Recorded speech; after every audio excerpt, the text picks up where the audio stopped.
Today's video has been sponsored by Mohegan.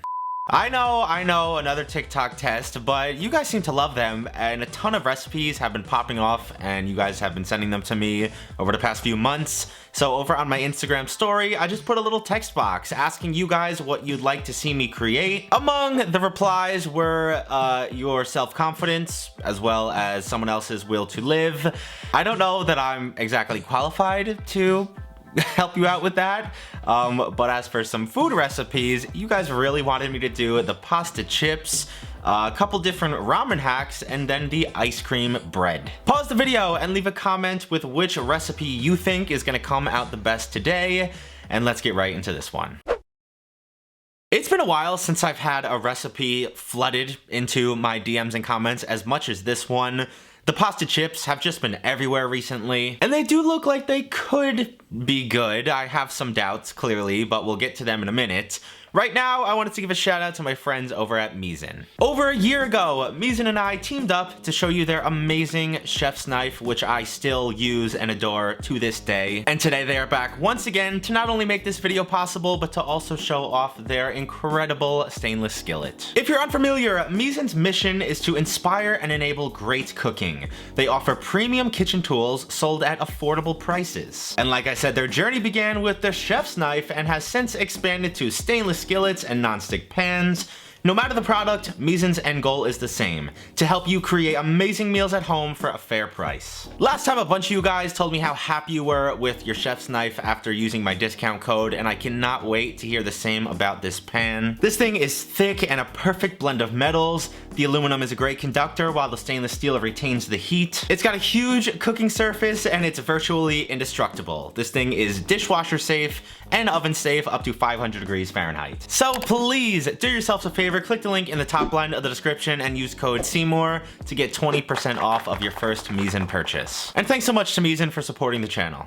For the famous TikTok pasta chips, grab some rigatoni pasta and Italian seasoning, salt, pepper, and olive oil, some Parmesan cheese and garlic, Greek yogurt, and feta cheese. While I usually admire and appreciate the zippy quickness of most TikToks while I'm scrolling through them, I kind of wish there was a little bit more to this video. There's really no measurements to be seen for any of this. There is no direction as to how long you're supposed to cook your pasta. Because it wasn't mentioned, I'm gonna assume we're cooking this all the way through to the longest duration on the box. They're gonna get so dried out and crispy in the air fryer, I can't imagine why you would need an additional little ring of like hardened, starchy al dente pasta in the middle. And if you exclude the whipped feta dipping sauce, you can have these done in an instant. You know, you boil your pasta, you toss them in the flavorings and a little oil, and then air fry them.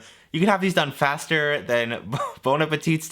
I'm sorry, I gotta chill, I know. The sauce is literally just some feta, Greek yogurt, olive oil, and a clove of garlic. I used about 1 part of yogurt and then like 1.5 parts of cheese. You want this to set up pretty firmly so you can dip things in it. And that's pretty much it. We can throw these all onto a plate, garnish it with something that I actually enjoy in basil and not something that would ruin the whole dish. And now we can finally see what all the excitement is about. Let's not have another Tyler 1 moment to where I lose all the food on the desk. This smells really good. I mean, just the Italian seasoning alone gives some serious like pizza vibes. Very firm. That was good. I mean, there's nothing to not like here. All you really taste is feta cheese and Italian seasoning. I'm sure you can like mess with the seasoning if you so choose.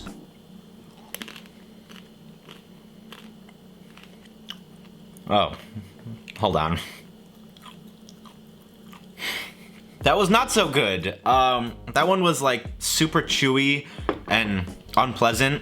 I don't know if it's because I overloaded the air fryer and they didn't really cook evenly, or some of them kind of got sogged out. Maybe I put a little bit too much oil. If you do make these, go for this color. This is like the first one I had. It's super crispy. It dissolves in your mouth just like a chip would. This was like my second one and it was not that delicious. I would say knock both variables out, space them further apart, and then use a little bit less oil. Not a bad start though. Let's keep it going.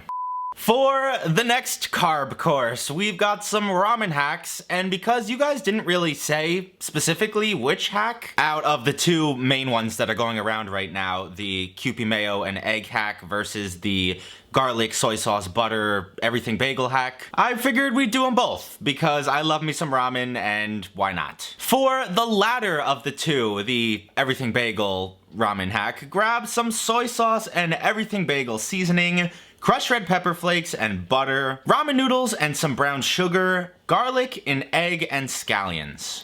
Usually TikTok recipes go viral for one of two reasons. Either it's genuinely delicious and easy and then everybody who makes it can attest to that notion, or it's ridiculous and out of the ordinary, something that might be gimmicky. And I feel like this recipe kind of falls in the middle. A lot of the comments were mocking the everything seasoning, and I wasn't entirely sure why. Outside of the poppy seeds, you've got sesame seeds, garlic granules, some onion, and then like salt, pepper, and a few other things. So it's not like that is going to make or break the dish.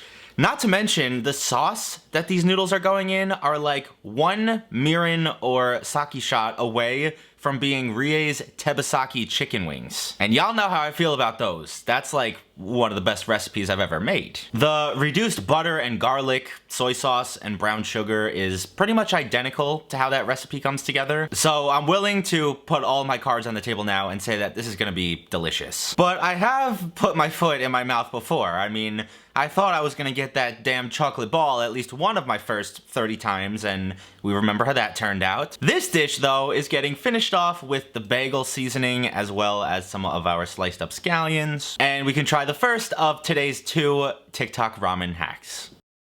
If there was an option to just Patrick Star this entire plate and inhale this whole thing at once, I would do it.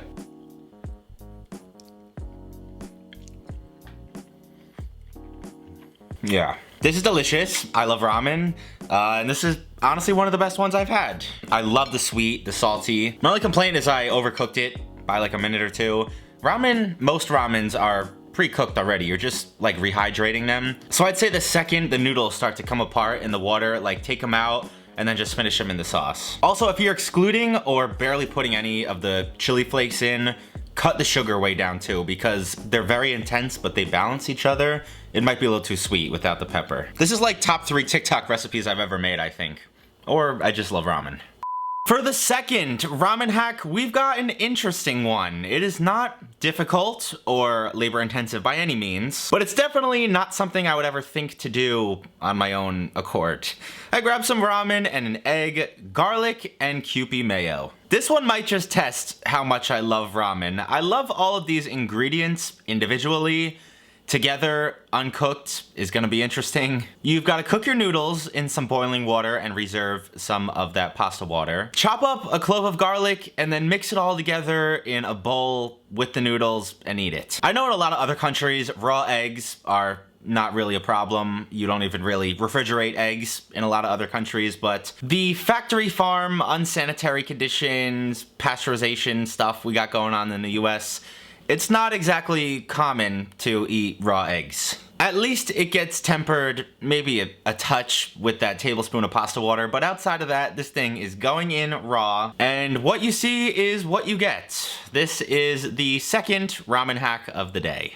It almost looks like mac and cheese from the bottom, because it's just so thick and very saucy. I don't love it. And I don't know if that has to do with me knowing there's a very large raw egg in here. Maybe if somebody made me this and handed me it, I would be able to think of it differently. But I also don't love how intensely rich this is. I feel like the best part about ramen is how kind of like savory, but also like salty, very umami quality. This is more along the lines of like a thick, rich kind of dairy sauce. And a lot of the flavor would vary based on what brand of ramen you're using, that flavor packet. I also don't really love seeing those like raw egg yolky bubbles in between each noodle when you pick it up. It's a little off-putting. After a whole 8 minutes of going on about how much I love ramen, it's just okay. I would eat it if I was hungry, but it would not be my first, second, or third choice for ramen dishes.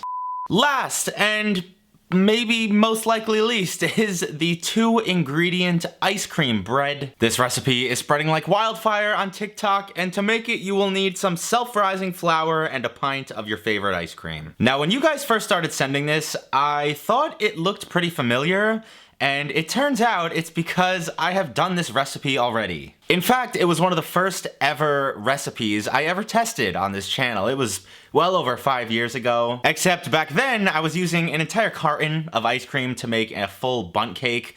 I threw some sprinkles in there. They were calling it a cake because the end texture is much more similar to one.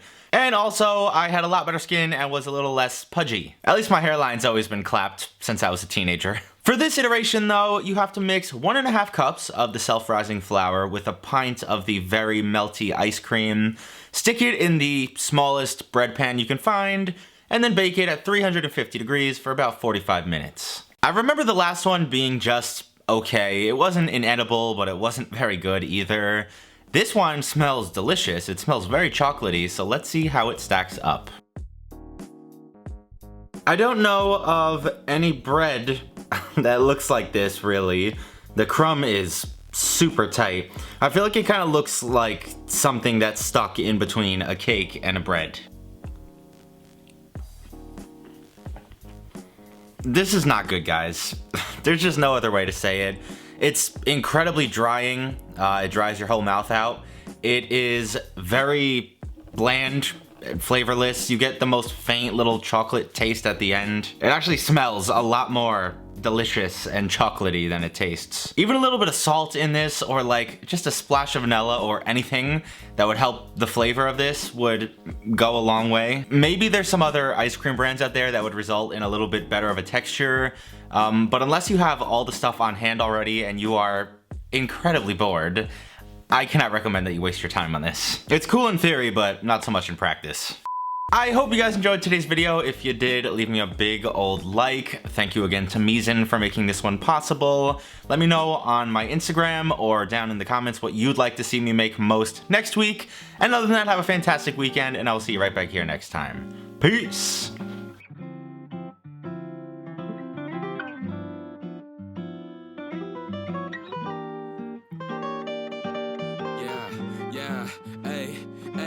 With the M without the AD. Flipping burgers and my money super lazy.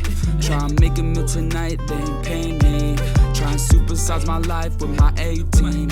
Yeah, our style wasn't wavy, but we had a vision.